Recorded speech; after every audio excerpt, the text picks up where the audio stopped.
Vamos a la siguiente nota, está en línea Marcelo García Diegues, quien es profesor del Departamento de la Salud de la Universidad Nacional del Sur.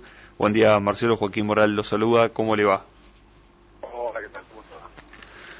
Bien, queríamos dialogar con usted con respecto a este proyecto que se ha presentado en la Universidad Nacional del Sur sobre un sistema integrado de cursado, que nos comente brevemente de qué se trata y por qué se ha propuesto este proyecto. Bien, me parece que podemos empezar por la última pregunta, que me parece que es la que da fundamento a la respuesta. También explicar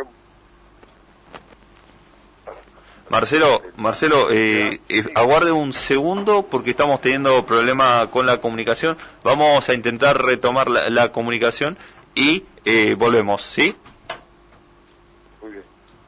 Ahí estamos hablando con un profesor de la Universidad Nacional del Sur, con quien intentábamos dialogar con respecto a este proyecto presentado en la semana pasada.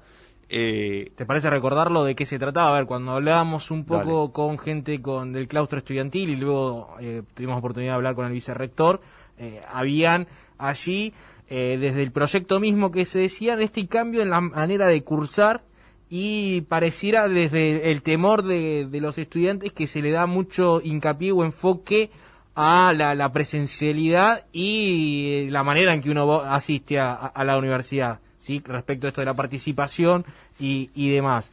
¿Cuál es el diagnóstico? El diagnóstico es la alta deserción que hay en la universidad y que hay carreras que los egresados son, mejor dicho, hay pocos egresados en cantidad de ingresantes que existen, ¿sí? Sí.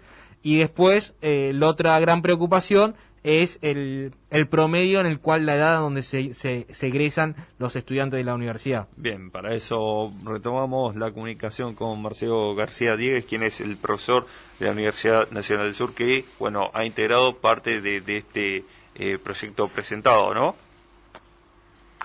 Hola, sí, aquí estoy. Ahí estamos. Nuevamente le consulto, se ha presentado este proyecto de sistema integrado de cursado. Le habíamos consultado de qué se trataba y por qué se presentaba. Bueno, te decía que me parecía importante empezar por el porqué, porque también explica las razones de lo que le da fundamento al modelo que se propone.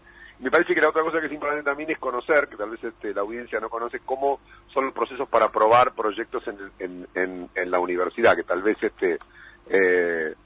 importante que la gente lo conozca. En cuanto a los motivos, ya creo que es evidente y contundente los números de las dificultades que tiene la Universidad Nacional del Sur y muchas, te diría que la gran mayoría de las universidades argentinas comparado con cualquier otro lugar, inclusive nuestros vecinos.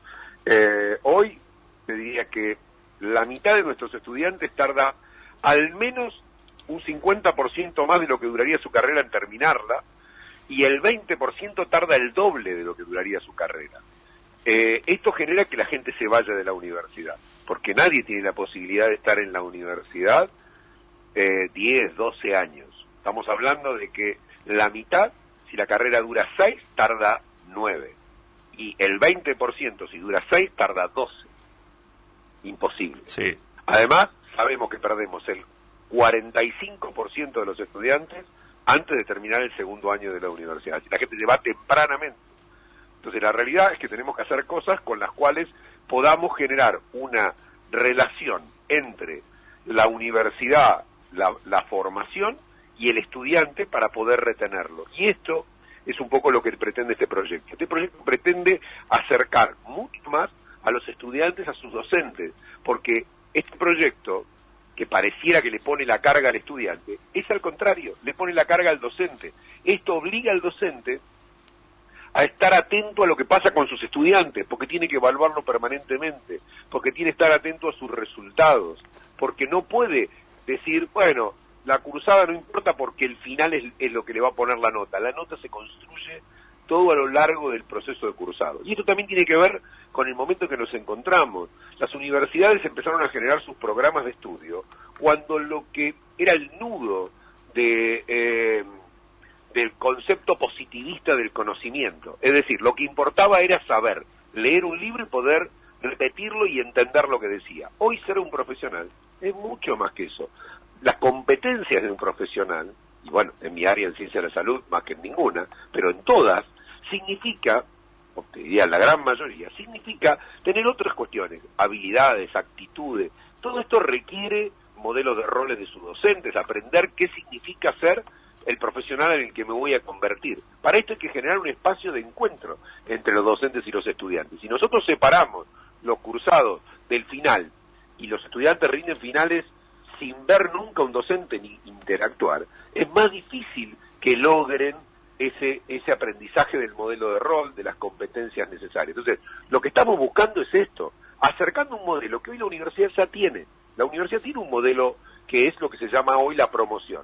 Pero la promoción hoy está restringida para el estudiante que tiene muy buenas notas. Lo que nosotros estamos planteando en este proyecto es que este sistema de promociones se pueda extender a todo estudiante que alcance el mínimo para poder demostrar que aprendió lo que tenía que aprender. Es decir, que está siendo más amplio que los proyectos hoy existentes. Y por supuesto, nadie va a impedir que aquel estudiante que quiere seguir rindiendo libre como lo venían haciendo hoy, lo siga haciendo.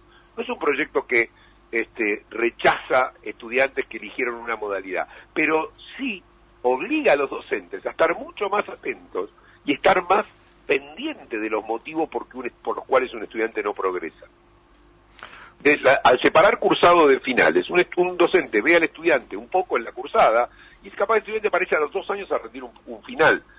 Esto no permite que el docente se ocupe de su estudiante. Yo creo, insisto, es mucho más trabajo para los docentes llevar adelante un modelo de este estilo que para los estudiantes, que van a sentirse mucho más contenidos, mucho más mirados y cuidados que lo que se sentía en lo anterior. Y la última, que es cómo se aprueban estas cuestiones. Los proyectos en la universidad no entran y se votan mañana. Este proyecto empezó a desarrollarse en el año 2019. La pandemia lo frenó el año pasado y después de resolver otros proyectos que también nos llevaron muchísimo tiempo de trabajo y de debate, se terminaron poniendo ahora, están casi listos para estar en tratamiento. Este proyecto estuvo en el 2019, se elaboró una versión final, y esta versión final hoy está ¿para qué? Para que los estudiantes, el claustro de auxiliares, los profesores, podamos analizarlo, los no docentes, veamos si es factible, que hay que mejorarlo. Esto tiene que ir a los departamentos académicos para que den su opinión, para ver si esto se puede adaptar a la realidad de cada uno de los 17 departamentos que tiene la universidad, que tienen realidades muy distintas. Recién después que todo eso pase, un proyecto puede entrar a ser tratado en el plenario del Consejo Superior y tener chance de ser aprobado. Así que estamos en el primer escalón de un camino que seguramente va a tener modificaciones a lo largo de todo este tiempo, con los maravillosos aportes que van a poder hacer, insisto, estudiantes, departamentos, etcétera. Entonces me parece que preocuparse porque esto vaya a afectar a alguien mañana es desconocer cuáles son los procesos para aprobar estas cuestiones en la universidad. Marcelo, entonces, por lo que usted nos comenta, es un proyecto más abocado a lo que es los docentes que la vida estudiantil. Lo que te quiero decir es que para poder ponerlo en marcha, los docentes vamos a tener que trabajar mucho, porque esto cambia toda la modalidad de evaluación y nos obliga a mirar mucho más que un examen final, 15 minutos que te encontrás con tu estudiante para preguntarle 5 o 6 cosas o para darle un examen escrito que ni siquiera hablas con el estudiante, sino que nos va a obligar a generar herramientas para hacer un seguimiento de los estudiantes durante el proceso de cursado. Y como insisto, como esto no pretende que solo pasen por este proceso aquellos que se sacan 7, 8 notas altas, sino todos los estudiantes, nosotros acá vamos a pedirle a los docentes que estén encima de lo que está pasando con los estudiantes, y esto significa generar cuestiones educacionales, o, digamos, de docencia, para que los estudiantes puedan ir demostrando que van aprendiendo a lo largo de la cursada, de modo que cuando llegan al final de la cursada no haya que subir una montaña como es hoy un final, sino que ese estudiante ya haya recorrido el camino y haya demostrado que aprendió lo que tenía que aprender y pueda pasar al espacio curricular siguiente, sin tener que decir, ahora me tengo que dedicar 3 meses a preparar un final con contenidos que desconozco, porque se supone que los contenidos los aprendí durante la cursada. Buenos días. Algo me parece lógico, pero que se fue perdiendo a lo largo del tiempo al separar las cursadas de los finales. Buenos días, doctor. Mauro Senesi lo saluda. Y consultarle, con esta metodología que se está presentando el proyecto en el Consejo Superior y está entablándose distintos diálogos con los distintos claustros y agrupaciones, consultarle respecto a, ¿es posible que un alumno desapruebe el final, pero aún así poder aprobar la materia? A ver, la realidad es que lo que nosotros queremos plantear es que, insisto, que los finales pasen a ser parte, no haya como, insisto, una instancia donde, en realidad, si un estudiante y una asignatura decide que con las demostraciones que fue obteniendo a lo largo del cursado, considera suficiente para acreditar que un estudiante sabe, podría no haber final, digamos. ¿Se entiende? Digo, la idea es... Ahí sería como un sistema de promoción actual. Exactamente, pero solo que para todos los estudiantes, no para aquellos que sacan más de determinada nota. Exactamente, la idea es esto, por eso digo, porque además está demostrado que aquellos departamentos que tienen mayor número de materias en promoción son los que tienen menor duración de la carrera, y esto lo podemos demostrar, no es mirar lo que pasa en el extranjero, es mirar lo que pasa en nuestra propia universidad. Cuanto más promociones y más evaluaciones integrales tiene una carrera, más corta es la carrera para estudiantes y mayor proporción de ingresantes se gradúa. Podría ser ese ejemplo el departamento de medicina. El de medicina, el de ingeniería química, no es el único. Hay muchos departamentos donde prácticamente se gradúan todos los ingresantes. Entonces, en un plazo mucho más corto. Entonces uno diría, bueno, esto es un ejemplo que podemos usar para el resto de la universidad, pero y esto es lo que se busca, digamos. Y lo que se busca con discusión y con consenso. De ningún modo, este es un planteo que mañana tiene que ser aprobado. Tiene que ser enriquecido, seguramente muchas miradas van a encontrar cosas que se puedan haber escapado a los que trabajamos en el proyecto originalmente y van a enriquecerlo, como nos ha ocurrido con muchos proyectos. Hoy se está discutiendo el proyecto de la función docente, que lleva años de trabajo y de aporte para poder encontrar un modelo que nos cerrara a todos. Así se trabaja en la universidad. En la universidad no se aprueban las cosas por decreto del rector, excepto cuando hablamos de la emergencia de la pandemia, pero digo, en las cuestiones conceptuales de la universidad, se gobierna conversando, consensuando, discutiendo y encontrando puntos en común, entre las listas y entre los claustros. Esta es la forma que yo he visto trabajar a la universidad en los últimos 20 años. Y recién, doctor, usted, la primera pregunta en su respuesta nos decía cómo se aprueba estos proyectos, cómo es la vida política o institucional de la universidad, y consultarle, en caso de que se apruebe en el Consejo Superior, esto no es de inmediata efectividad, tiene que pasar por cada departamento o cada asignatura. Hay que formar a los docentes para que puedan hacer esto. Hay que difundirlo. Vos pensás, mira, el proyecto se pensó en el año 2019 y en el 2019 pensábamos que el 2021 iba a ser el año de implementación. Es decir, tenemos 2 años de trabajo antes de poder implementarlo.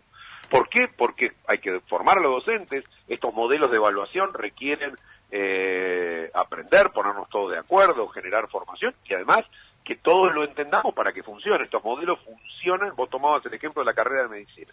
La carrera de medicina llevó 5 años de preparación, 200 docentes formados antes de que entre el primer estudiante. Cuando uno pone un proyecto innovador en marcha, no puede ponerlo de un día para otro, porque va condenado al fracaso. Requiere que tengamos preparación, que tengamos consenso y que sepamos lo que estamos haciendo. Por eso digo que hay que tener mucho cuidado cuando parecería que mañana cambia la universidad. Esto de ningún modo es así y nadie lo pensó de esta forma y nunca se piensan así este tipo de proyectos. Marcelo, le consulto, ¿entendieron las críticas que salieron desde las distintas agrupaciones estudiantiles? Por supuesto, creo que muchas porque desconocían el contenido del proyecto. Por ejemplo, se planteaba que no va a haber exámenes libres y esto no es así. Parecería que el proyecto iba a estar vigente el cuatrimestre que viene, esto no es así, es decir, creo que muchas de las, vuelvo a repetir, cuando uno ve que aparecen las críticas antes del periodo mínimo que lleva leer el proyecto, analizarlo y tratarlo a fondo, además, claramente la mejor forma de discutir estas cuestiones es discutirlo en las comisiones del Consejo donde participan los estudiantes, donde las agrupaciones mayoritarias tienen representación y donde discutimos las cuestiones todas las semanas. Entonces el Consejo Superior tiene reunión de comisión semanalmente, con lo cual, digo, la discusión mediática no aporta a encontrar soluciones. Aportar soluciones es venir al Consejo y decir, miren, me parece que en la parte de donde se discute el modelo de evaluación deberíamos agregar tal cosa, o sacar tal otra, o debería haber tal modelo alternativo, o debería permitirse a los estudiantes tal o cual cosa. Y allí es donde se van haciendo las reformas. Así tratamos la mayor parte de los proyectos, insisto, de fondo de la universidad. El reglamento de la función docente, el reglamento estudiantil, todas estas cuestiones se discuten de esta forma, y nos llevan meses, a veces años nos llevan, consolidar un proyecto que nos satisface a todos, porque este tipo de proyectos buscamos siempre que se aprueben, no sé si por unanimidad, pero con una amplísima mayoría, porque la idea es que sea un proyecto que nos represente como universidad, no que sea la idea alocada de un grupo que puede juntar los votos, sino que sea algo que estamos todos de acuerdo en que es mejor para la universidad. Ahora, doctor, yo cuando le consultaba sobre la efectividad en que se pueda realizar esto, en cuánto tiempo, y especialmente si las materias o los docentes se adecúan a este nuevo proyecto, porque recién usted mencionaba dos ejemplos de medicina e ingeniería química, y yo le hago una consulta respecto a aquellas materias donde el cursado tiene una gran concurrencia de alumnos, ¿cómo se puede llegar a evaluar o tomar como parámetro la participación en carreras como Derecho o Contador, Administración, que son de gran concurrencia algunas materias donde incluso es común ver alumnos fuera del aula? ¿Cómo se puede llevar adelante este proyecto en ese tipo de carreras? Bueno, el otro día yo escuchaba al rector que además esta es otra cosa importante, esta no es la única preocupación que nosotros tenemos. Sin lugar a dudas, para favorecer los modos de nuestros estudiantes, sobre todo los que tienen dificultades, los que trabajan, los más vulnerables, tenemos que trabajar en bandas horarias, en previsibilidad para los estudiantes. Es decir, tampoco uno puede pensar que va a resolver todos los problemas con un solo proyecto. Y me parece que muchas de estas cuestiones que vos planteás requieren también abordajes adicionales. No podemos pensar, insisto, esta es una solución, ni la única, ni una solución mágica, digamos. Requiere otro tipo de abordaje. Nosotros tenemos muchas dificultades con el tema, por ejemplo, de las bandas horarias para que los estudiantes que trabajan tengan accesibilidad a la universidad. Y también es un tema. Lo que pasa es que todas estas transformaciones requieren de un trabajo que, otra vez, no puede ser hecho en un día, porque requieren ajustes, análisis, cambios de culturas institucionales que uno tiene que modificar, y llevan su tiempo, y requieren preparación, debate, análisis, sin lugar a dudas. Cuando presentaron el proyecto, ¿imaginaban que iban a tener mayor resistencia desde el claustro docente que del alumno? ¿Se sorprendieron con esta posición que han tomado las distintas agrupaciones estudiantiles? Porque uno entiende, y por lo que ve el proyecto, le exige más dedicación o mayor inversión de tiempo al docente, y al alumno le brinda más oportunidades, y teniendo en cuenta que algo muy fundamental, el sistema de cursar una materia como libre